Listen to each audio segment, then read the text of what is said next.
finally, tonight we're joined by the author of the new book, just out today, Right from the Heart, my good friend, my good buddy. By the way, if you notice at the top, we can put that back up for a sec. Notice at the top it says, forward by Sean Hannity. That's why it's selling like crazy, Sean. There's another Sean Hannity? No, I'm it. It was by me. If you'd read it, you could read that. I did read it, actually. Congratulations. Phil and I have been friends for a long time, and he's one of the great radio talents in the country. Thank you. And you had, I remember when you proposed this book, and you told me you were going to do this thing. Right. And it's the ABCs of reality in America, and you go through the alphabet. Tell us how you came up with this idea. Well, I did it on the website, and they said, can you do more than this? Can you give us some more to go on? Because we hear you talking about this on the radio, but we can't take it home with us. So I said, well, sure. So we started working on the book, and had a book publisher contact us, and they said they were interested in the project, so they picked it up, and here we are. And you're a good you take the most important elements of society, the most debatable points of society, give your take on it, and go in depth. And just sticking with the music theme, some people just keep weighing in. For example, the Dixie Chicks. Oh, yes. They keep weighing in. The latest guy they're taking shots at is Arnold Schwarzenegger. Arnold, yes. I said yesterday when somebody was asking me, just shut up and sing. I mean, these people just need to be quiet and go do what they do. They're not political pundits, and I don't think anybody really takes them seriously. But now that they've gotten the traction on the other issue that we've talked about a long time, you guys have had me on to talk about it. I think they feel good about that. They're going to continue to throw these little nuggets out there and hope they get more publicity. But what is even more troubling is the ease with which anyone can get a driver's license in Tennessee. Joining us now from Nashville is Phil Valentine, a radio talk show host on WLAC. So I come down to Tennessee, Mr. Valentine. What do I have to do to get a driver's license? If you're breathing, Bill, you get a driver's license basically in this state. Illegal aliens have been coming here since May of last year. Primarily it's been from Mexico and other Latin American countries and Latin American countries, and they come in, and they've been coming in from every state in the union to get a driver's license because they don't have to have any kind of social security number or documentation. If you're an illegal alien, you get a driver's license. Can you have to pass a test or do any kind of scrutiny at all? They do have to pass a test, but the test is given in their language. So if you're Spanish, they will give you the test in your language or whatever language you happen to need it in.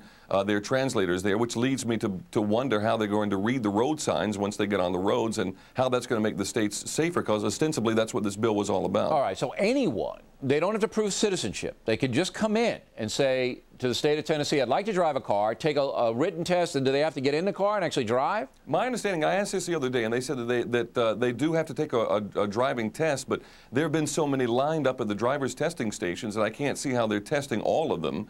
But they say this is going to make the roads safer. But what it's done is it's opened up a humongous loophole that before September 11th, Bill, it was just annoying. After September 11th, it is downright dangerous to the people of America. All right. Hey, Steve, I have a question for you, but just don't answer, okay, because you're off camera. Are you tired of paying too much taxes? Yes. I knew that. Believe it or not, you don't have to. Lauren, take it from here. All right, well, the new book, Tax Revolt, reveals how one group of Americans, along with author and radio talk show host Phil Valentine, fought back and won. So before we give people advice not to pay any taxes, Phil. No, we don't want to do it. I'm not Lyndon LaRouche. Right, right. It is about the state income tax. And to my surprise, actually 9 states in the United States of America do not have state income tax. That's they still have federal, still sales tax and all that stuff. So what happened? I mean, it's like the modern Boston Tea Party down in Tennessee there. Well, everything's for the children. It's always for the children. They came out with a sneak attack back in 2000 and wanted to pass the state income tax.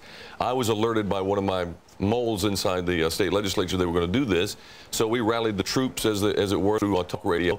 People came out. It was on a Saturday. They were going to sneak this thing through when we were off the air, and people came out by the thousands and started honking horns and circling the Capitol, and became a hallmark of this protest. We did it over and over again. Every time they came back and wanted to try to pass the state income tax, people came out and circled the Capitol and blew their horns and raised Cain about it and beat them back every time. As much as you wanted it, you must have been surprised about the power the people still have. I was stunned by this, especially with talk radio, because this is the People's Forum. We talk about historic tax revolts dating back to the Boston Tea Party, the Whiskey Rebellion, Shays Rebellion.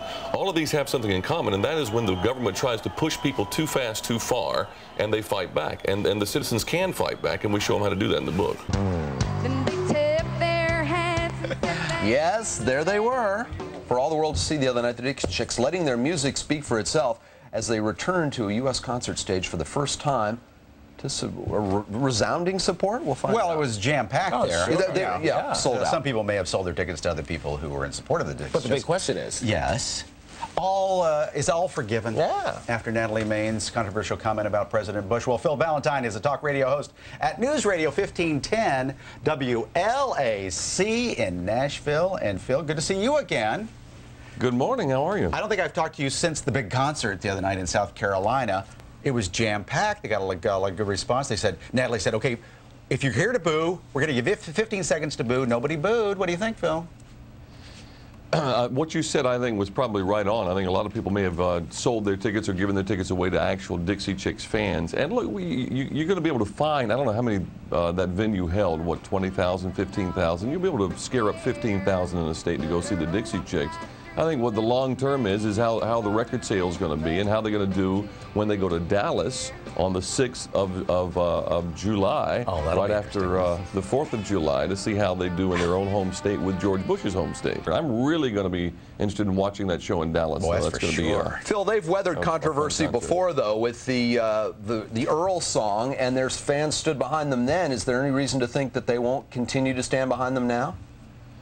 I think the Earl song, you know, most people had a hard time disagreeing with that, but, you know, what I had hard time understanding is if they wanted to kill a guy who had been abusing his wife and then didn't want to do anything about a guy who had been gassing thousands of Kurds, that's the problem. You know, I didn't understand the consistency there. But look, they are controversial. They are on the edge. That's where they love to be.